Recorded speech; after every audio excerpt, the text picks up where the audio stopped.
So those are the waterfalls. Actually, these are the rivers that go through the city.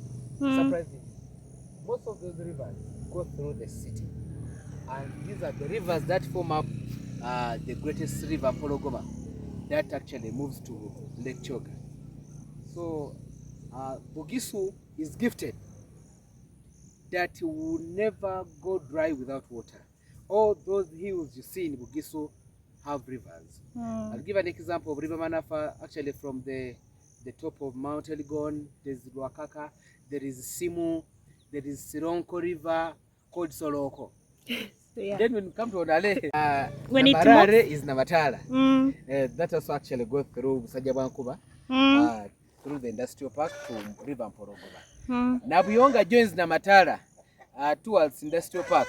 Then they flow.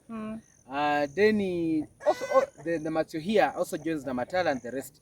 So we talk about the floods that happen in Bugwere, Buked sub-region. It is Bugisu that floods. The Buked sub-region.